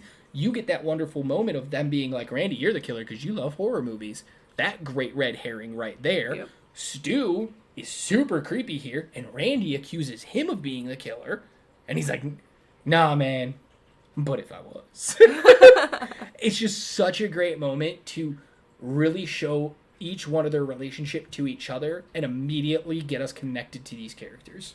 It is a wonderfully well written scene, wonderfully acted scene, and wonderfully shot scene. Yeah. It's my Paul Rudd Award. Cool. What about you? Mine, we've already talked about it again, is the mom and dad are going to be so mad at me. Oh. Sounds like the only part of the movie you liked. I thought his entire moment there, like even the lead up to that, where he's starting to get woozy, you can definitely really see his connection to Billy, how he was almost tricked into what they were doing, and it felt very real, and it felt very much like, oh, what I'm doing actually has consequences. Mom and dad are going to be mad at me. Like, this is a real thing that's happening right now.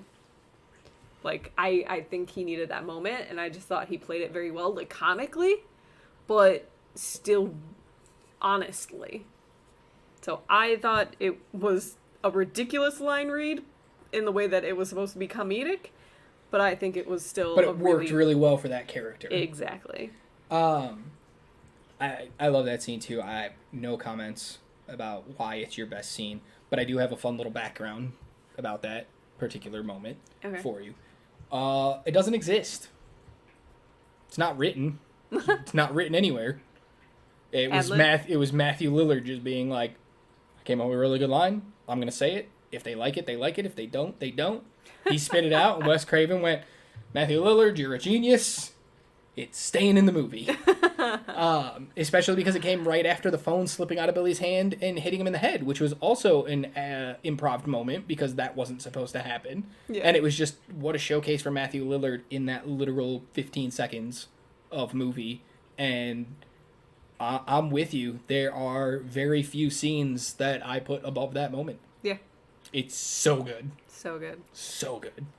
All right. So, final thoughts. Go. I think as a horror comedy, this movie holds up. If it wasn't as meta, it wouldn't be talked about today, I don't think. It did enough where it was like, I'm pointing out all the things that I'm doing, and that's what makes it work. If it didn't point it out, I think it would have just been a little formulaic and not as memorable. So the fact that it did all those things, it did those little nods that made it different, made it so rewatchable and watchable to new people today, as I just watched it, I think it holds up. Especially with all the practical effects and everything. Okay. Oh God, people are gonna hate me. It doesn't hold up for you? It doesn't hold up for me. What? I think Scream is this particular Scream. And let me clarify it for our audience here.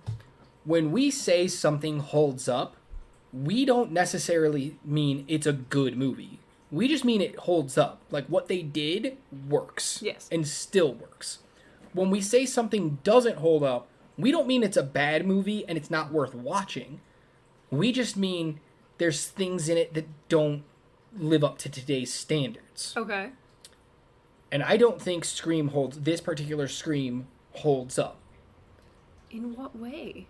I think the meta works, but if we're talking about 2022, it's been done to death.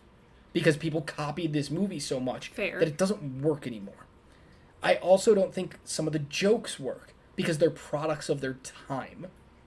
It's a lot of that, like, this is a very 90s movie. It's not one of those timeless movies where it's like, well, this could take place at any time. This is a very 90s movie. Okay. So I don't think that holds up at all. I don't think some of the acting holds up. I think Neve Campbell is, like we said, serviceable. But in today's age, that's a joke of a performance. That's fair. I think a lot of the characters are just out of place. I don't think they really mesh that well together in at times, and it can slow down the pace of the movie. We already talked about how I don't like the beginning being connected to the rest of the movie. I think there's just a lot of things that could be improved upon if they were to remake this movie, which they have a bunch of different Screams, and they keep changing it, and the Scream in 2022 wasn't good. They tried to do the same thing, but it didn't work.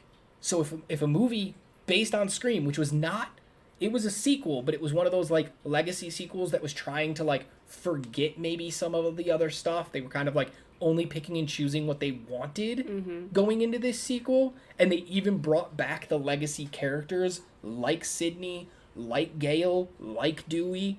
They brought them all back to tell this new story. And it was fine. It was okay. It wasn't great. It made money, but that's mostly because like we were still coming out of the pandemic earlier this year. There wasn't that many movies in theaters. So it was like, if you want to go see something, this is kind of what you get. And it still couldn't pass $100 million at the box office. Like, this movie passed $100 million over 8 months in 1996. The new one couldn't pass $100 million with inflation. Yeah. So the whole general audience is saying this doesn't work anymore. Well, And does it so- not work, or is it played out to death? I don't think it works. I think audiences, moviegoers now are more in tune with what horror movies do, that the Two Killers doesn't work. I think a lot of the meta-ness works in 96 because you're referencing stuff that's not 100 years old. You're referencing stuff that's like 10 years old, 15 years old. 2022, Halloween's 40 years old. It doesn't work.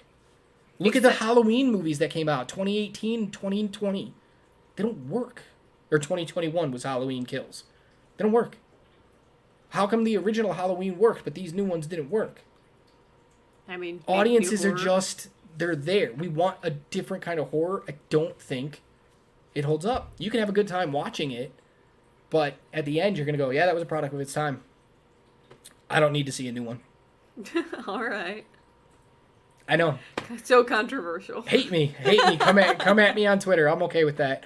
Yeah, I just don't think it holds up. I think it's a great movie.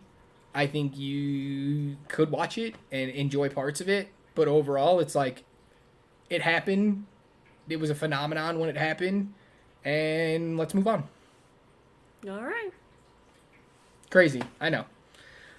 All right, anyway, guys, you can hit us up on Twitter at DoesItHoldUp13. You can follow us on YouTube at DoesItHoldUp. You can follow us on TikTok, DoesItHoldUp_ between each word. You can also check out our Instagram, DoesItHoldUp13. We're all over the place. We'd love to hear feedback from you. Obviously, you can listen to this podcast anywhere podcasts are available. You can also listen to our new series that comes out every Tuesday, Sequels and Reboots, anywhere podcasts are available as well. Same channel. It's just always under the Does It Hold Up. Anything else you want to plug? No, I think you covered it all. Every social media. Well, you got a channel on YouTube as well. Now it's nothing to do with movies, but if you guys are Lego fans, Yeah. check out Ms. Brick Builder, MS Brick Builder. Yeah. Check her out on YouTube or TikTok. It's just a bunch of fun Lego stuff. Yeah. Loads of Lego stuff. Loads of Lego stuff. So if you're into that kind of stuff, check that out as well. I think that's about it, right? Yeah. Cool. All right. Come tell me on Twitter how much you think I'm an idiot for saying Scream doesn't hold up. Can't wait to hear it. In the meantime, guys, keep watching movies. Bye.